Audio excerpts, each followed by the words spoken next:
The San Jose Sharks visit T-Mobile Arena as the Golden Knights try to start a new win streak. We have the latest odds for VGK to make it to the playoffs. Duh, we think they will. And to win the cup as well. And Chris has a look at teams up against the cap and whether they are in contention. You're Locked On Golden Knights, your daily podcast on the Vegas Golden Knights, part of the Locked On Podcast Network. Your team every day.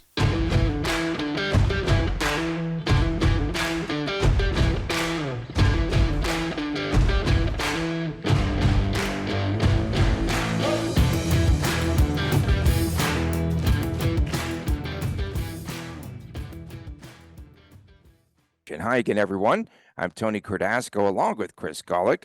We welcome you from Las Vegas, and thanks for making us your first listen each and every day. And our podcast is free and available wherever you tune in to podcast. And please make sure to subscribe to our brand new YouTube channel, Locked On VGK. And so, Chris, VGK entertains the San Jose Sharks tonight at the Fortress. And San Jose is a team now that has won a couple of games straight consecutively, back-to-back. They beat Pete DeBoer and Dallas, and they also come off of a shootout win over Minnesota. VGK won the first meeting between these two clubs 4-2, and I have a feeling that tonight might be a little bit different than the outcome that we saw in that first game. It should still be VGK. It's their game, obviously, on home ice to lose, but how do you feel about this matchup coming up tonight? I hope it's a rather boring game. I hope it's one of those games where VGK is ahead from, the first 4 or 5 minutes of the game and never looks back, really. This is we're not going to talk like the VGK is in a spot where it all came apart and we really need this game to get back on track. That's certainly not where we're at right now. But it would be nice after losing to the Blues, a game that, yes, trap game, all those factors were there, but you still got to find a way to win those games. It was a bad loss. It was an unfortunate loss on a Saturday night at T-Mobile Arena. It should be a tougher environment than that to play in, and it wasn't on Saturday against the Blues. So you hope now that there's been one full practice, plus today there'll be a pregame skate, and the team has now been, even for what Bruce Cassidy said, the team will have their clocks, if you will, adjusted back to Pacific time and everything. This a 5-1 victory is really what's needed in a night like tonight to reignite things and just to kind of ease some of the maybe unsettledness, if that's even a way to say that, after Saturday's rough game at T-Mobile. Rough game. Yeah, it surely was. And Cassidy saying yesterday that if you're going to have adversity, you want to have adversity early in the season so that you could clean things up for later on.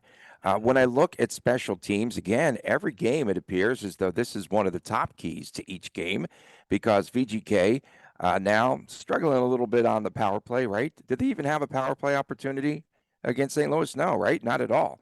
Okay, but they did have that shorthanded goal, which was really big by Riley Smith once again. And the Sharks have now scored power play goals in 6 out of their last 7 games.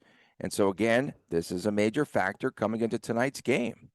No doubt. I just want to look at Erik Karlsson's stats really fast because Erik Karlsson for the Sharks is having just a fantastic season right now.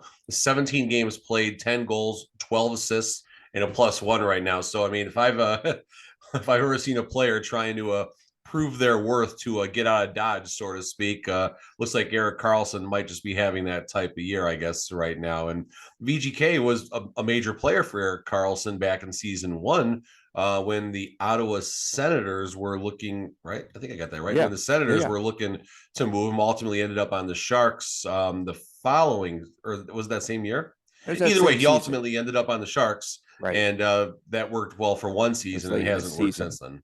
Gotcha. Yeah. So and Erik, Erik Karlsson, I remember in that first game, he had that 5-minute extended shift, and then William Karlsson just blew by him because he was so gassed on the ice. But there's so many things to talk about when you talk about the player they call EK65.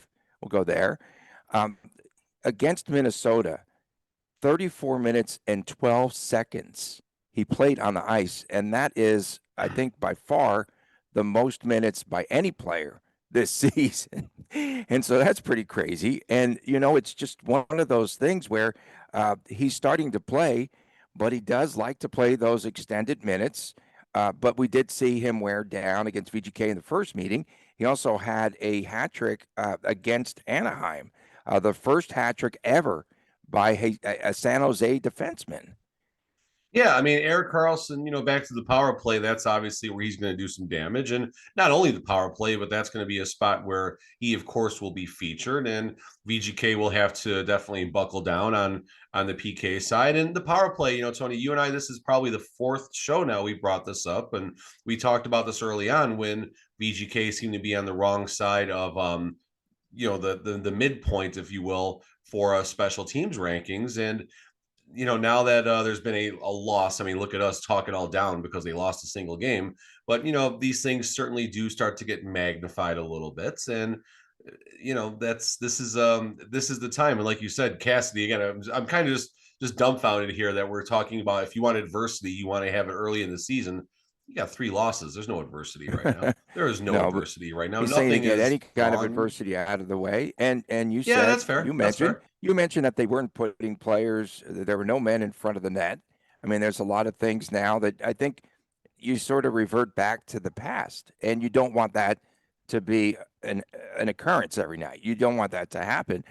Remember, Timo Meyer was struggling when we had that first meeting. Hadn't scored a goal. Absolutely hadn't scored a goal. Yeah, so now he's heated up. He had a 7-game point streak, and he had a goal in 5 straight games, and that was broken, I guess, in St. Paul, Minnesota. And so, and Bruce Cassidy himself, though, he has owned the Sharks. Now he has won with the win up in San Jose. He's won 10 straight, in that series. But I just think for the VGK, that they need to get back on track tonight and do the things that made them successful during the win streak. Hey, look at St. Louis. They go to Colorado and they win there. So this might be one of the hotter teams in the National Hockey League. Yeah, that's just the thing. I mean, we're talking about the Blues, we'll go back to the Blues in a second. We're talking about the Sharks being a get right game. We're talking about the Blues that, that's a game you should win. But a lot of times, present company included, myself, we forget that this is best on best. Sure, you have one of the top 2 ranked teams in the NHL being the Golden Knights against one of the, at the time, I think the Blues were the 26th or 27th overall in points, but it's still best on best. And, you have to give credit to these teams, whether they're on the top or whether they're not on the top. And it's just like the NFL, right?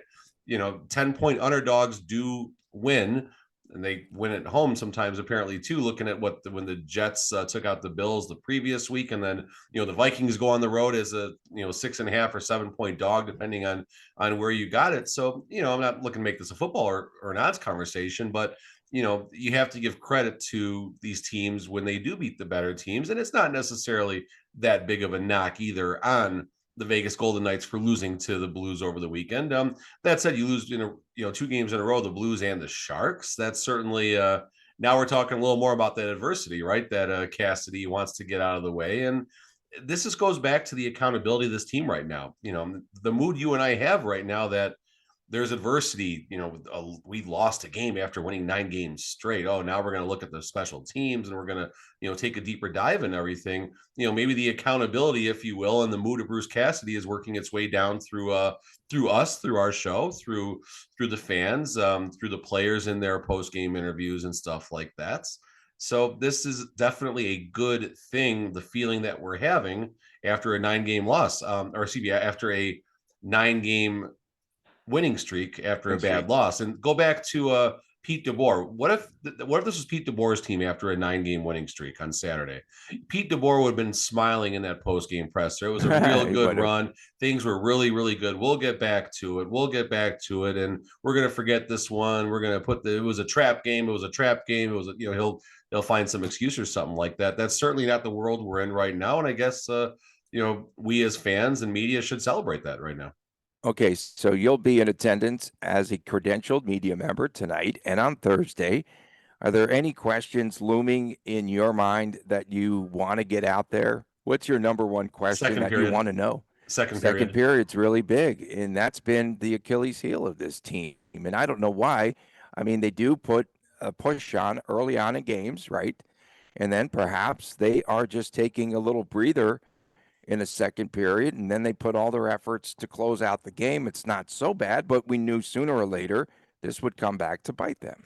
I don't think it was the game that I was doing media, the Jets game, probably about a month or so ago now.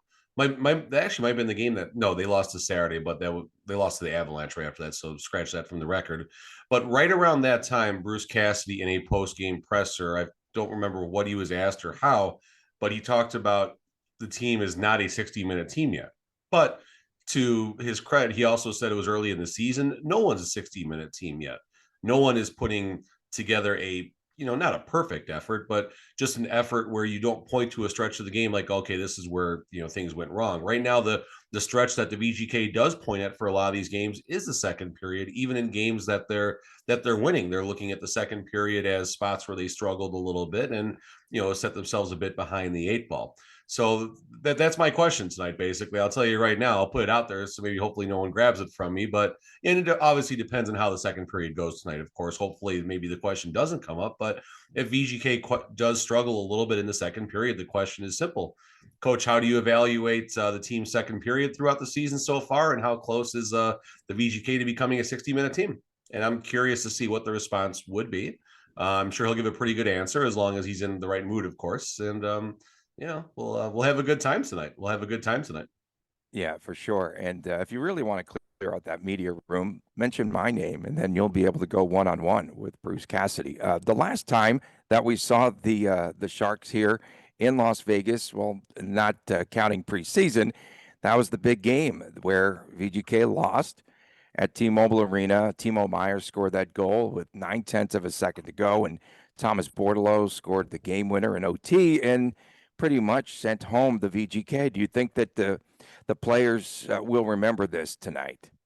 Of course, and I think both sides will remember it. I mean, the Sharks get excited when they play the Golden Knights, as they should. It's a rival to them, and the VGK obviously does have a storied history with the Sharks. Now, two rough losses. One ends the season, and then the other one pretty much ended the season. So, the Sharks have that to celebrate and hang banners for and everything, and they will certainly, whether the Sharks are 5 and whatever their record is, or if they're a 500 team or a top of the division, these games are always going to have an extra bit of spice to them, right, Tony? You say you're spicy. Sometimes we're spicy.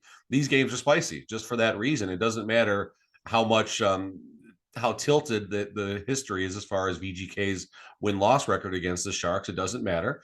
There's going to be an extra level of excitement. Both teams want to stick it to each other, call it what it is. And especially for the Sharks, who now have won a couple games in a row, now they have extra motivation. This is maybe their opportunity to get the season right.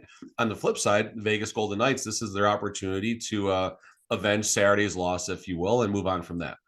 Yeah, and I remember Timo Meier calling it the biggest game of the season when they came into T-Mobile Arena last year. Of course. And things getting spicy. I still think that we could see Nico Sturm and Paul Cotter tangling, because I just go back to that preseason game where Cotter had just a vicious hit on Nico Sturm, who's much bigger. And it was a big hit. I don't know if you remember when San Jose played here. Now. Yeah, and then I just think those two, I think Sturm is going to, if there is a run tonight, it's going to be Sturm and Cotter, if Cotter's in the lineup. I think Cotter should be back, right? I can't. Back in I that mean, who lineup? knows? Cassidy, if there's one thing there's a lot of things well, but there's one thing he's excelled in, it's managing the lineup. After the first couple of games, the experiment of chopping out. The fog is coming. If there's something that Cassidy has been very solid with, it's turning the dials for the lineup. First couple of games, he tried, chopping the misfits up and separating some of the higher level forwards. And it's not that it wasn't working. He just decided to, okay, let's scratch that plan. You look at all of a sudden, boom, 9-game winning streak, 4 or 5 goals a game. Everything is going well. And then right during the streak, Amadio, you're out. Here comes Paul Cotter. And Paul Cotter has had a couple extremely solid game since coming back to the lineup. So I don't see a path to where anything changes. I think we get LT tonight instead of Aiden Hill, which the last meeting was Aiden Hill against his old team as well. It was a back-to-back scenario, Tony. Obviously, the fix was against us for that one, but we still found a way to win the game. We still found a way to win the game. So, it's a get-right game tonight. It's a good get-right game tonight, which is what's needed. Okay, we'll do our keys to the game coming up later on. We'll do that in the third segment, and then we'll also make predictions. But coming up next, we've got updated odds from BetOnline. Is VGK still favored to win the Cup? Back with more after this on Locked On Golden Knights. BetOnline.net is your number one source for sports betting information for stats, news, and analysis. Get the latest odds and trends for every professional and amateur league that's out there, from football to the NHL to basketball to soccer to esports. We've got it all on betonline.net. And if you love sports podcasts, you can find all of those on BetOnline as well. We are always the fastest and easiest way to get your betting fix. Head to the website today, or you can use your mobile device to learn more. BetOnline, where the game starts. Welcome back from Las Vegas. Tony Cardasco and Chris Golick, we thank you for tuning in. We appreciate you making us your first listen each and every day. And you can find our podcast wherever you get your podcast. And please, by all means, make sure that you check out our YouTube channel, Locked On VGK. That's Locked On VGK. And make sure that you subscribe, leave comments. We enjoy some of your comments out there. And Chris, as of today, VGK is now the third choice to win the Stanley Cup, behind Colorado. That's the foghorn sound effect right now, Tony. We even tried to record the show earlier before the sunshine rolls in here. It's pretty vibrant. At least, you know what? At least we have sunshine, and it's not always cloudy here. Okay, so the Avalanche plus 500, the Bruins plus 700, and VGK is plus 850 now. And then I look down for maybe some value teams. Calgary plus 1,800 right now. And that's a team I think that will be poised once they get all that chemistry together to make some sort of a run. Pete DeBoer's Dallas Stars, no stars, plus 2,500. What are your thoughts about VGK being the number three favorite, number three choice now to win the Stanley Cup? So I pulled up the season projection points as of August 31st. So this is basically a month before the season started. And you said VGK right now is the third betting favorite, which is a good spot for them, obviously. They are projected to have 97.5 points last year from BetOnline. And just looking at the overall point projections, that would have put them like 15th, 16th, 17th, maybe 18th in the league right now. So certainly VGK has some momentum going right now. As far as if you're going to make a financial investment into them right now as being the third betting favorite, that's to each their own, I guess, is what I would say, as far as having your money locked up for the next 7 months from now. Your value has slipped a little bit, right? Because they've had a hot start. But as far as just what the odds do mean, yeah, I mean, they're in a good place right now. We're basically about 15%, 18% through the season right now, nearing the 20th game played or so, and all that momentum that fast. And VGK always has a little more of an emotional bias, if you will, not as much as there used to be, because sports betting is now more or less nationwide versus when the NHL first started in Vegas. The sports betting was just starting its expansion, like right around that time. So where I'm going with that is the Vegas Golden Knights are always going to get that home money when Vegas was the only place you could make a legal sports bets. Now that sports betting is nationwide, you have money coming in from all these other markets. So you're not going to have to pay as much tax, if you will, if you want to bet on a VGK victory. Tony, New Jersey Devils, just curious, do you have the numbers for the Devils in front of you? Did you pull that or no? I'm curious with their streak right now, where they went, because they are projected 88.5 points, which is not even close to a playoff spot. Right. Now they're I think third overall in the rankings, not mistaken. Yeah, no, they're definitely up there. And again, they salvaged the job. Yeah. of Lindy Ruff. Sorry, sorry, Lindy. And we got some good responses about. I think Sorry Kelly, I think, was number one on the list for Kelly McCrimmon. And I was a guilty party who said I thought that they would get out to a very slow start. And then I thought he'd be gone by now. But oh well. So betonline.net has the odds on whether VGK will make the playoffs, period, in 2023. And so they started off, okay, in the off season, yes was minus 325. Right, I remember that. And no was plus 250. And now, yes, Well, it's got to be minus 4 digits. 3,000. Yeah. Good call. Minus 3,000 or 1 to 30, right? That would be pretty much. And then if you want to make $100, you got to bet, you got to bet 3,000. Look at it like that. And then no is 14 to 1 or plus 1,400. And the VGK has a 96.8% chance of making the playoffs. So by Thanksgiving, obviously those teams that are there, 77% of those teams in playoff position are going to make the playoffs. Who's the number one threat right now to VGK at the top, would you have to say, just based on performance right now? As far as overall, who the top team in the NHL is outside of the Vegas Golden Knights, or well, in our conference, in the Honda Pacific. In the Honda Pacific here. Let's take so quietly, when I was actually, we're going to talk about segment 3 about salaries and stuff. I was looking at the league overall right now, and the LA Kings got off to a terrible start. Quietly, the LA Kings are now 10-7 and second in the division. Now they've also played 2 more games. They played 2 more games, I think, right? But point being is they're still finding a way to right the ship a little bit. And that's a team that is going to, a ton of veteran leadership there. You do have a solid coaching staff. Well, you got Jonathan Quick and then now Cal Peterson. Cal Peterson's been struggling a lot, but a lot of up-and-comers as well. Byfield's been up and down between Ontario, but you do have a lot of recent talent players, rookies cards I've been pulling for the last 2 or 3 years, and now you're starting to see these kids in the NHL.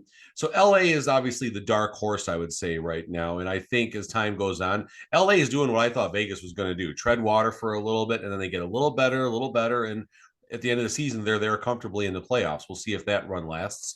Seattle, I'm going to take the unsustainable comment right now. I just don't know if that's going to last. And maybe for what we experienced here in 2017, 2018, maybe I should give a little more love to Seattle, but I'm just not ready to assume Seattle is going to be a threat for the challenging of the top spot in the division. Grubauer's still out, as far as I know. So they're doing it with smoke and mirrors right now. They really and there you are. go. That's and so something else we know far too much about season 1, obviously VGK goalie situations.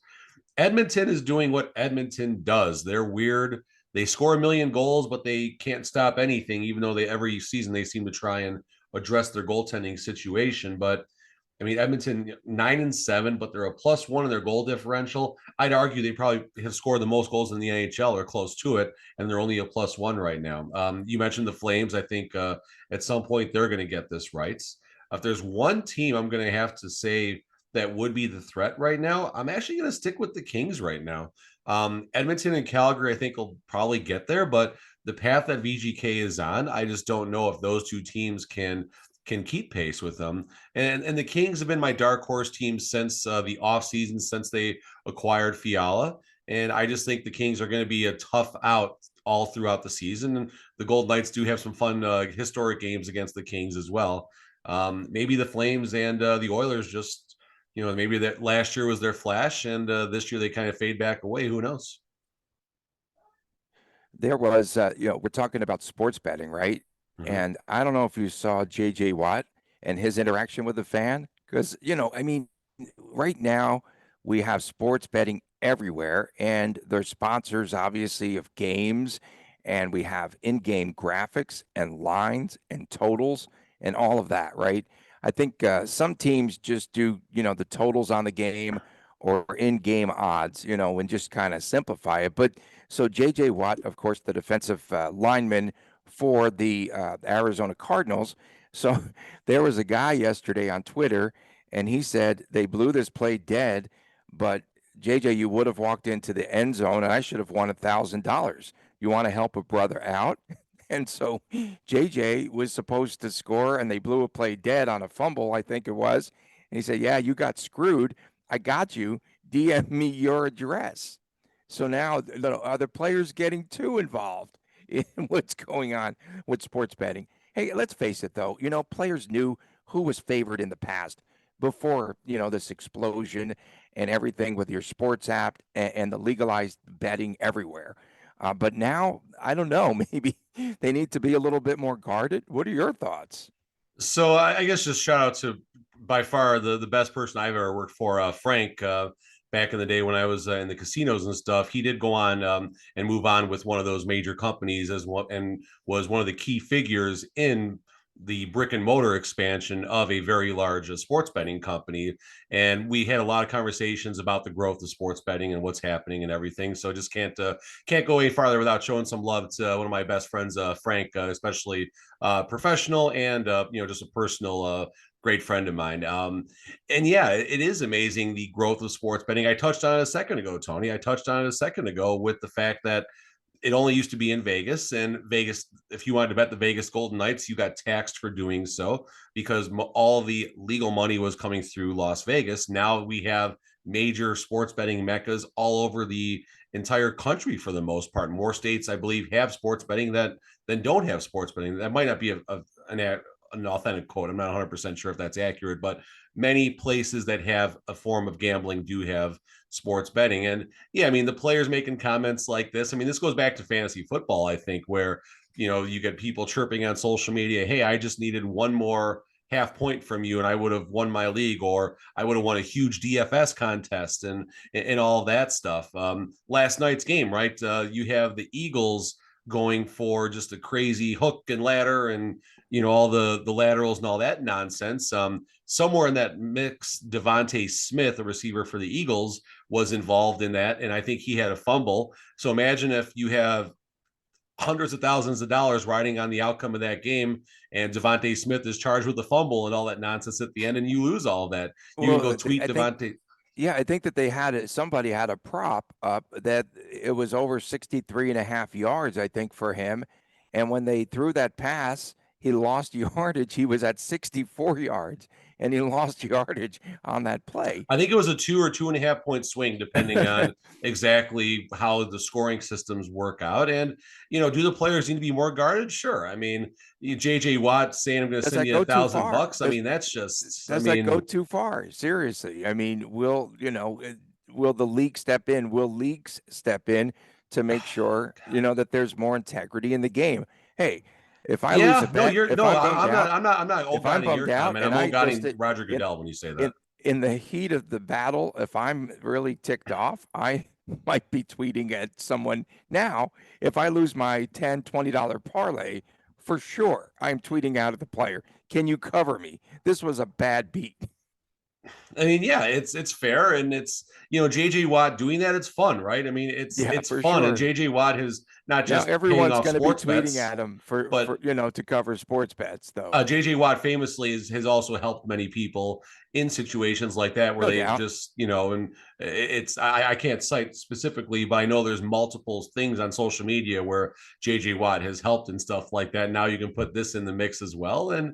Yeah, I mean, is the NFL maybe going to, or not just the NFL, but the Arizona Cardinals might pull them aside and be like, no, let's just not do that. Okay, okay. If someone on the Golden Knights puts in an empty netter that puts the game over, or hits the post, and I lose the bet because they hit the post on an empty netter, I am tweeting them out. Okay. And I want them to cover my $20 bet. Just make sure it's someone that has Twitter. They don't all have Twitter, Tony. They talk. Trust me, they do talk. And you can go collect for me in the locker room after the game. What was your tweet for William Carlson's kid? What was the hashtag? So they call him Wild Bill. Right. And I call him Child Bill, the baby. The baby's going to be Child Bill.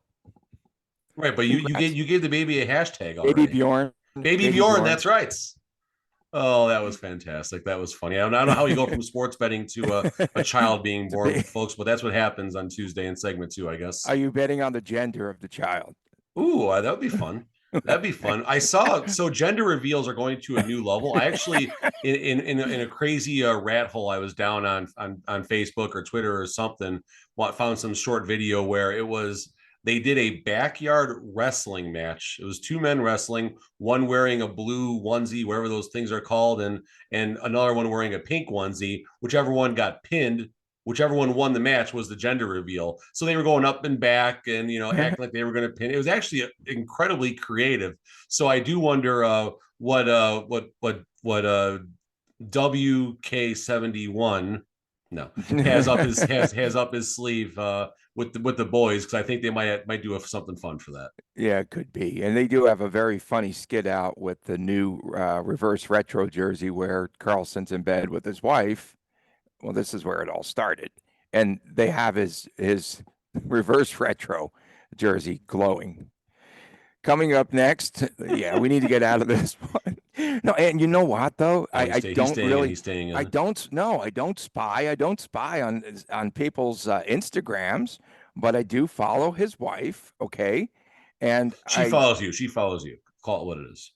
I just remember her and her sister from when they were cocktail servers at Marquee, because I used to always go in there. Okay. So anyway, so I do follow her, and I've commented on a few things, very tastefully in the past. And then I saw it yesterday, and I just wanted to post it on Lockdown VGK so all the fans knew. Coming up next, man, this show's out of control. The fog rolled in, rolled out. Our teams that are up against or exceeding the salary cap, the top contenders in the National Hockey League. More after this on Lockdown Golden Knights. If you've thought about securing your home with home security but have been putting it off, you'll want to listen right now, as Lockdown VGK listeners can order the #1 Simply Safe home security system for 50% off. This is their biggest offer of the year, and you don't want to miss it. What I like most, and Chris likes most, about Simply Safe's advanced technology, whether it is controlling your system from your phone with the app, which is really cool, watching the crystal clear HD live stream with your security cameras, the wide variety of high-tech sensors, all of that. And Simply Safe was recently named, once again, the best home security system of 2022 by U.S. News and World Report for a third consecutive year. 24/7 professional monitoring service. It costs less than $1 a day. It's less than half of the price of ADT's traditional professionally installed system. And with the top-rated Simply Safe app, stay in the complete control of your system anytime, anywhere. Arm or disarm, unlock for a guest, access your camera, or you can adjust the system settings. Don't miss your chance to save big on the only security system that we recommend. 50% off of any new Simply Safe system. And all you have to do is go to simplysafe.com/LockdownNHL. There's no safe like Simply Safe. Welcome back to Lockdown Golden Knights. Tony Cardasco, Chris Golick from Las Vegas. And Chris, we're going to run out of time today because we went into gender reveals and sports betting and paying people back for bad beats and all of that.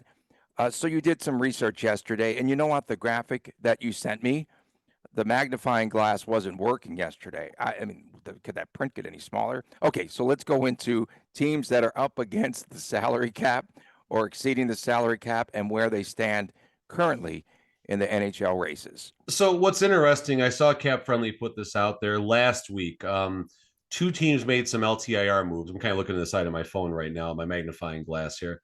But 18 of the 32 NHL clubs are currently utilized, and this is through last night, if anything's changed from yesterday to today, whatever. But this is from yesterday, about 3 p.m. local time. 18 of the 32 NHL clubs are utilizing LTIR to exceed the upper limit of the salary cap. So now the correlation we're trying to make is that an advantage? What top performing teams are out there right now? So of the 18 teams that are out there, as far as rankings through yesterday, 6 of the top 10 league leader points NHL teams are above the salary cap. So some variance right there, but like you have the first place Bruins, the second place Golden Knights, the third place surprising New Jersey Devils, the fourth place Los Angeles Kings, just to get the top 4, all exceeding the upper limit. Even the Seattle Kraken in season number 2 coming in ninth place are exceeding the upper limit. So Seattle clearly doing it right and learning how things really work in the NHL. The other interesting thing is are the teams not in the top 10 that might end up being in the top 10. Colorado Avalanche, as of yesterday, 13th overall in points. Pittsburgh Penguins usually find a way to get there. They're currently 22nd overall in points. Tampa Bay Lightning, 14th overall in points. Edmonton Oilers, 12th overall in points. So, does spending money equate to victories? I don't know if we're going to go that far necessarily, but there's all these weird nuances to the rules. There's all these strange sub rules, and you send players up, you send them down, you do these things with the LTIR basically. And I'm not saying that these teams are cheating. I'm definitely not saying the Vegas Golden Knights are cheating or anything like that. But if you're not cheating, you're not trying, folks. And they do give you all sorts of rules. And the more, I remember when I was writing promotions and rules when I ran poker rooms, it's always an argument. Compliance always wants all these rules, and you start the rule book this thick, it gets this thick, this thick, this thick. And my argument for the longest time was the more rules you put in, the more time people, and I'm citing the poker community right now, the more time there are people in the poker community, some maybe less than desirable individuals, are discussing ways around these rules to use these rules you are writing against you. That's what's happening in the NHL right now with the LTIR and salary caps and everything. There are people that are financially compensated to know the ins and outs of the book. Not the same person that we pay to know Evgeny Dodonov's no trade list, of course, but there are other people that are compensated on NHL teams to know the ins and outs of LTIR and the salary cap and things like that. So, it's an interesting read, kind of going through which teams are exceeding it. And yeah, you got to use all the rules to spend as much money as you can, a la Shea Weber retiring a Vegas Golden Knight.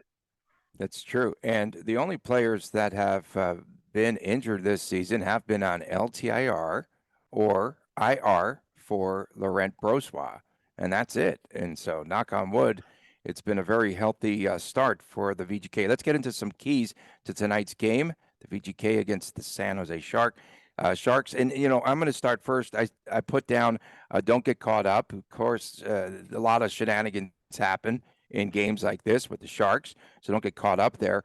Shoot over the left shoulder of James Reimer. Whatever, James. It's close. I was close. Left shoulder. Okay, that's what Dallas did to score. It's 2 goals or 3 goals in that game, and that's when I just watched highlights of that. It's like, okay, that's his soft spot. And then, of course, second period points 6-5. I've got VGK winning. There's always a lot of open ice. Is it going to be bad ice tonight? I hope so. I should settle. 6-5 VGK is my prediction. Go ahead. As far as keys go, I definitely a 60-minute effort first and foremost. 60-minute efforts, win the special teams battle on both sides, and score first. Score first tonight. I think you got to get the crowd on your side right away. I'm looking for a 4-1 victory tonight. I think VGK, this is the get right opportunity. And I do feel in the post-game presser, Cassidy will certainly be thrilled for the effort from the team. Tonight, folks, I'll be spending some time ice level during a pregame. I want to do some ISO cams on players during warmups. I think you're going to find it interesting, some of the habits of these individuals. I've talked about sometimes on the show, and I've mentioned it on social, some of the goofy things I've watched. So where can we find that, Chris? Where can we find that? That'll be right here. That'll be we'll make sure to tag our Twitter handle at Locked On Vegas Golden Knights now, not Locked On VGK any longer. Okay. And over under, I've got Erik Karlsson for about 40 minutes tonight. I'll take the over. Okay. Thanks for making Locked On VGK your first listen today and each and every day. Make sure your second listen is Game to Game NHL. And you can find Chris filing his reports each and every night. Tomorrow we will have a recap of VGK versus San Jose. From my man, Chris Golick, I'm Tony Cardasco from Las Vegas. We thank you all for tuning in, and we'll see you again tomorrow right here on Locked On Golden Knights.